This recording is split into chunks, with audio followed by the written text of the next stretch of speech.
slightly different video today, certainly for a start of the video. I've been looking at covering the aircraft as it's coming on a bit quicker than I expected. I'm looking at thinking of colour schemes for it basically. Although I've got the cloth and the glue and everything with the kit, I'm seriously considering using the Oratex covering. It means buying more covering. It's quite expensive stuff, but it means I don't have to paint it, and as weight of the aircraft is a very important part of the light aircraft I'm building. It's a very light aircraft and I need to keep it as light as possible. The Oratex will save me quite a few kilos in weight of paint because it comes already coloured. It's iron on. It looks. I've been watching some videos of how to do it. It looks fairly straightforward, and even I might be able to do that. So I've been looking at some ideas for colour schemes. I'd like the aircraft to be the same as someone who actually flew in the First World War. I'd like it to be a representation of an actual aircraft, firstly, as a bit of a tribute to the guys who died in the air in that First World War, which has always been a passion of mine. And I would like it to be something out of the ordinary as well. There are one or two pilots of that period who did have very distinct colour schemes, and my first choice, I guess, would be a guy called Navarre, French guy. He was called the Sentinel of Verdun, very famous at the time, and he had this beautiful red biplane, long before the Red Baron ever thought of it, and it was a beautiful red Nieuport 11, which is what I'm building.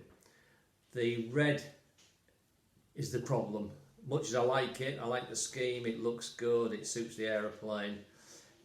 It's just another red biplane, isn't it, really? And everybody's going to think Red Baron. So that's the downside of it, but I like the colour scheme. Most of them, in actual fact, were just doped linen. So they were basically like a clear dope. So they were sort of natural linen coloured. Almost a yellowy, creamy colour, really. Usually with some tapes along the formers and stuff, which gave them some sort of distinction, and then with patterns of the pilot's choice painted on them. So something like that is fairly common. The other option, a lot of them were silver, silver doped, which I quite like as well. So what I've done at the start of this video is I've put 11 pictures up there of possible colour schemes, and if anybody's interested and would like to make a comment below which one they think I should choose, I'm going to be taking great interest in what people think the colour scheme of a Nieuport 11 should be. So that's your challenge, should you wish to accept it. Just put in the comments below. I've numbered each of the pictures, there's 11 of them, and those are sort of the short list, really. Personally, I'm not so keen on the camouflage colours. There are one or two in there. The other thing is, of course, Nieuport 11s were flown by lots of different nations, from Belgium, Romania, Greece, Italy. All sorts of countries flew them, so there are quite a few options to go for. One of my other favourite pilots flew a blue, pale blue Nieuport 11, which I really like. He was a guy I really admired, quite a character, French. And my problem with that is, you know, in the First World War, you maybe didn't want to be spotted by the enemy and painted your airplane the colour of the sky, pale blue. But in actual fact, I want to be seen in mine. It's fine if you don't want to be seen by the enemy, but if you're in the circuit in a small aeroplane, I want everybody to see me. So I've not put that colour in on the choices. But so have a look at the pictures and make a comment below, and I'll do a little bit of a poll, a bit of a survey, and see what comes out the most popular. So, on with the rest of the video. Well, as promised, finishing up the day now. Had a long day at it. I'm getting knackered and hungry, so I shall head off soon, just get cleared up. Successful day again. Got both of the top wings pretty much finished. There is some fettling to do, and then I've got to get them on the airframe, of course, but it's gone all right. I'll spin this camera around and I'll show you what's been done and what I've got left to do. Okay, so I'm in the process of making the ribs for the lower wing. I've made the jig for it slightly different to the other wing jig. It's taken quite a lot of the day to do that, sorting it out and getting it right. A few test pieces, one or two cock-ups that don't quite work, so you know that's the way it goes when you're doing a new bit. But the original bending jig seems to work okay.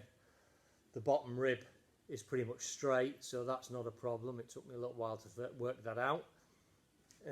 So we've got that underway. I've made 3 ribs, just making the 4th rib. There's 9 on each wing. So we're going with that. I'll show you the bend, just straightforward bending of this top rib. Case of bending it round the original format that I made, which is there. And we can just bend that in, hold it for a second, and there we go, bent rib. So I'll put that in my other jig. Don't know whether you'll be able to see this from there, but I've placed it in the jig that I made for the upper wing. Bit of gentle persuasion.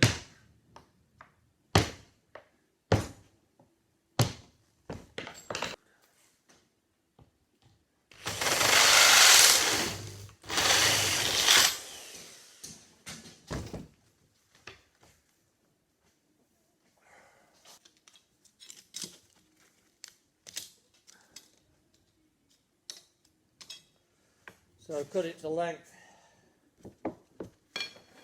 File it down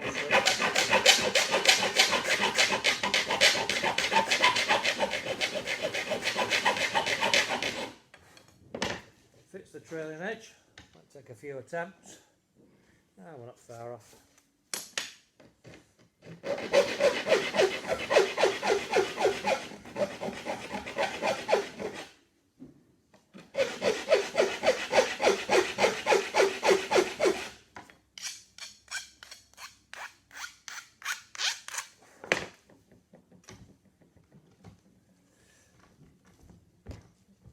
There it is in the jig. We've got the 2 brackets.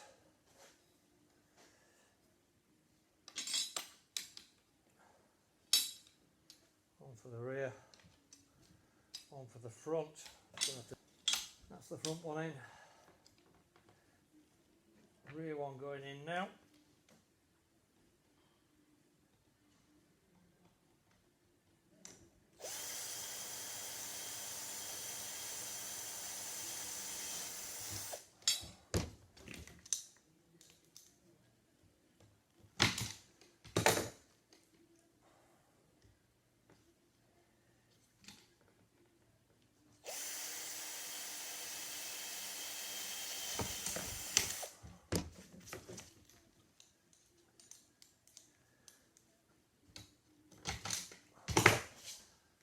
I don't want any bits standing proud of the rib for when the skin goes on, so I'll get it right now.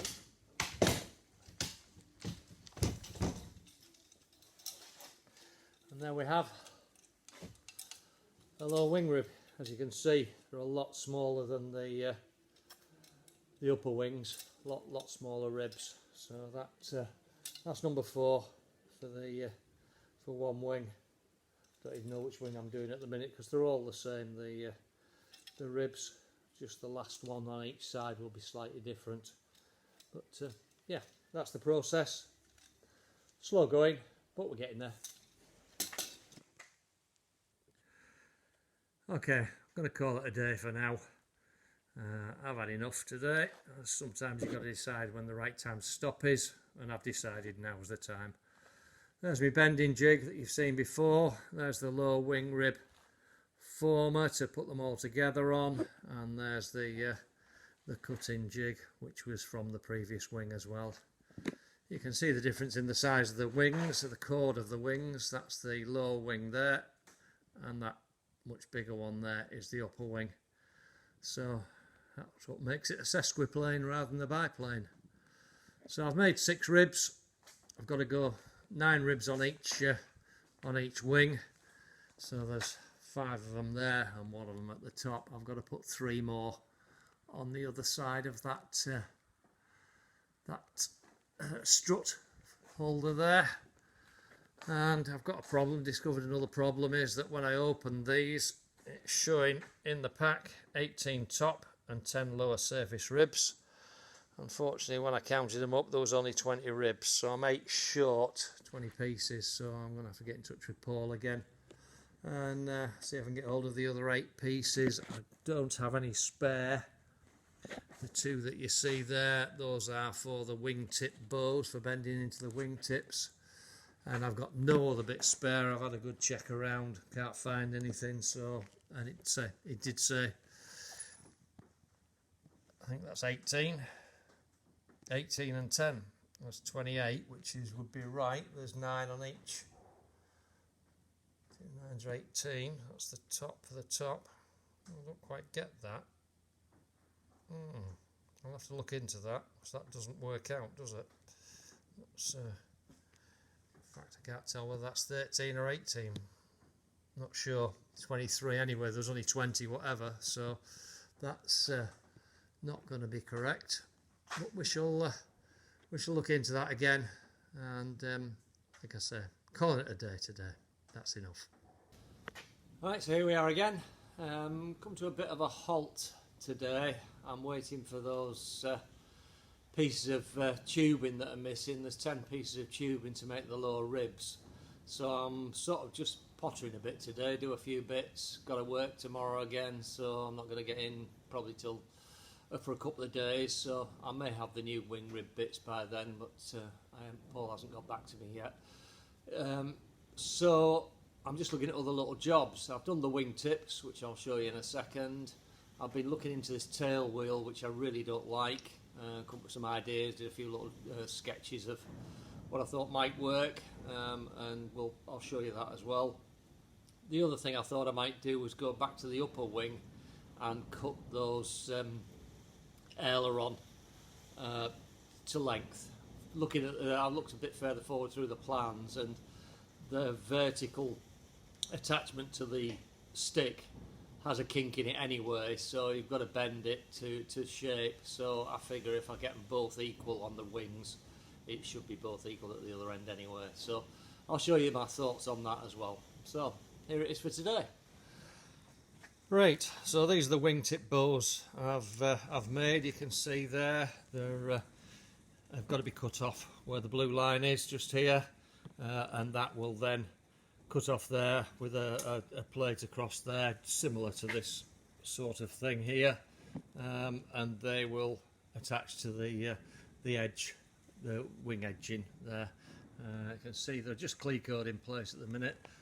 The problem I have is I've got to make 1 more full rib and then 8 more top ribs, basically. That gives me 10 pieces. So there's 2 pieces missing, as you can see on this wing. Maybe there's 1, 2, 3, 4 ribs, and on the other one there's 1, 2, 3, 4, 5 ribs. So we're a rib missing off here, and then in between those ribs there are half ribs, which are these bent top surfaces here, and they just go on the tops of the wing to keep the aerofoil shape on the bottom wing. So that's what's holding me up at the minute. This is the other wingtip bow that I've made this morning here. Pretty pleased with the results of those. They look pretty good to me. Both evenly matched, which is very hard to do, but maybe I'm just getting a little bit better at the bending now. So that's the hold up. So my next job, I sent off some steel. I got stainless steel in the hope that it's a bit more flexible, a bit more spring in it than just mild steel. So I got a big chunk of stainless steel there, but I think I'll take that to an engineer's and see if they can bend it. So the the bit you see above is a rough idea of what I want it bending into. It's actually that way around, so that end will go into the airframe, bend down and down again. So I'm going to show you on the airframe my idea. So the idea was my very first idea for doing the tail wheel, and it's that.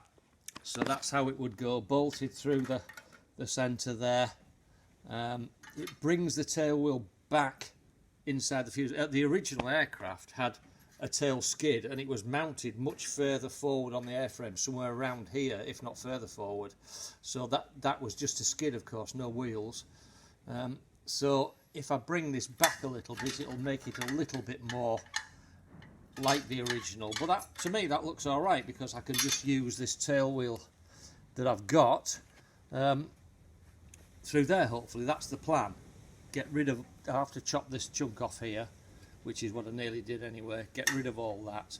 The bungee would go, and we would just have this, hopefully with enough spring in the stainless steel.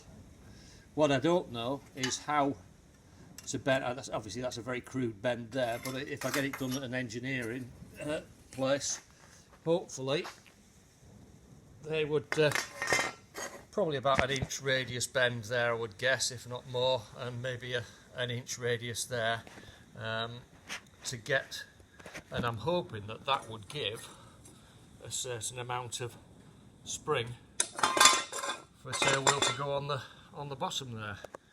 So that's the plan. If it doesn't work, I have the other option of basically bending the steel, bending it down and out, and just having it the same as that, a much more traditional system.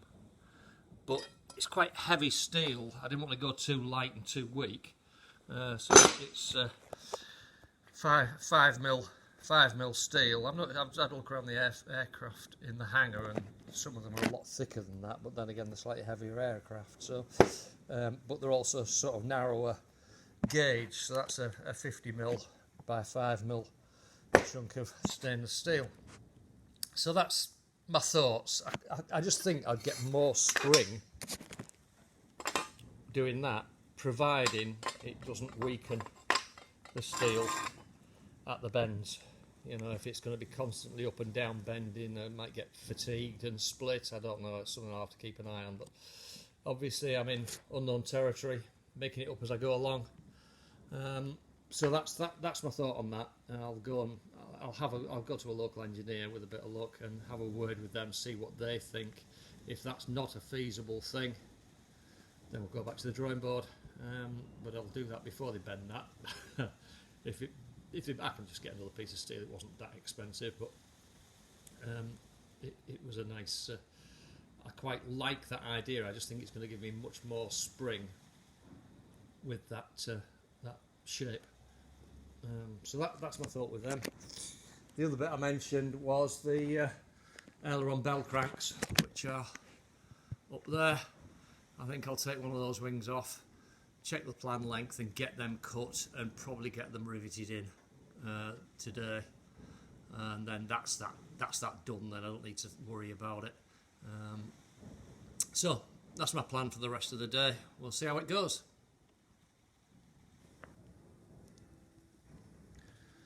Well, there she is, clecoed in place.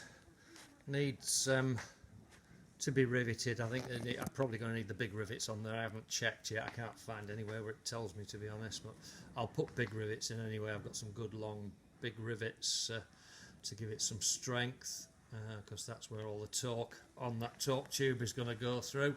So that's that done. Looking good. Still got a bit of a query with it, because there should be a bow that I've got to bend, which goes from here to this final rib. Now those ribs, I cut them off shorter because I was thinking that's where it went, but now I'm thinking maybe they shouldn't have been shorter, and maybe they should have been out here somewhere. So that bow, but the bow it should be a 12-inch radius bow, which takes it right through the middle of that bell crank there. So I'm not sure about that. I'm going to have a look at some pictures, see what's done on that. Because if you put, it's got to go top and bottom to those ribs, and it is going to affect how much play there is, how much movement there is on the ailerons. Now, I'm guessing you're not going to need masses of movement on the ailerons because that's, you know, they're not going to be required that much, I don't think. It's got a very sensitive rudder, so that will affect the that roll moment as well. So we'll have to see. I'll have to look into that a bit further. But yeah, that looks all right. As I say, I'll do the same on the other wing. This is the starboard wing. While I was at it, you may remember that I was talking about these wing tips. Well, I've just sorted those out. I've cut those off and curled them round just so there's a nice smooth edge round there, and then when the cloth goes on, it will just go over there. I may have to shave a little bit off that possibly, but that's neither here nor there really. I don't think it's going to be quite a smooth transition to the end there. I don't think that's going to be such a problem. So maybe just file a tiny bit off the end of that, just to give it a nice smooth thing. So obviously I'm thinking about covering, so you've got to keep a little bit in advance. But yeah, that's I'm pleased with that. That's looking good. I'm going to try and swap these wings over now without doing any damage to anything. And yeah, I'm pleased with that. That's looking good. Probably leave it clecoed until I get them back on, because it's just a case of up drilling those holes. I've only put 3 rivets in at the minute, and there should possibly be another rivet in there, so there's 4. I think that would be the best way to go. But as you can see, I clamped it, so I've got a nice solid straight aileron there, straight line all along. It's clamped, and that gap is set, as I've shown you before, with that piece of 1/2-inch piping. That 1/2-inch gap is set, so that's but I need to obviously be able to put the aileron down 90 degrees. What I did was, I've got a full, I put it even, so there's exactly the same at the top there as there is at the bottom, so that's got equal movement either way, is my thinking on it, and it looks pretty good there, I think. It's hard to tell from this angle and with the angle of the top surface of that rib, but that looks good. Yeah, I'm pleased with that. I'll swap them over now, get the other one done, and we'll go from there. There it is, second one done. Again, clecoed in place, not riveted yet. I think we may rivet it when it's in place, like I said before, but we'll see. Might get it done. We'll see what else comes up with it. I've done this other tip as well here. Clear that off. Not quite as pretty as the other one. It's slightly different because of that extra bracket there, which I forgot to take into consideration. But it is going to be covered, and it hopefully will still be a nice smooth transition. Same thing applies. May just need to take an edge off that to keep a nice smooth transition for the cloth, but we'll worry about that when we get nearer to the process of covering. So that's the 2 top wings pretty much done. Until I can get those ribs for the bottom wings, there's not a lot else I can do on that, so I may start looking at the control systems, which means getting back to the fuselage and starting to put some push rods and control systems into the fuselage, working out where the seat is. When I've seen these size aeroplanes, the pilot can sometimes be, look like he's sitting on top of the thing rather than in it.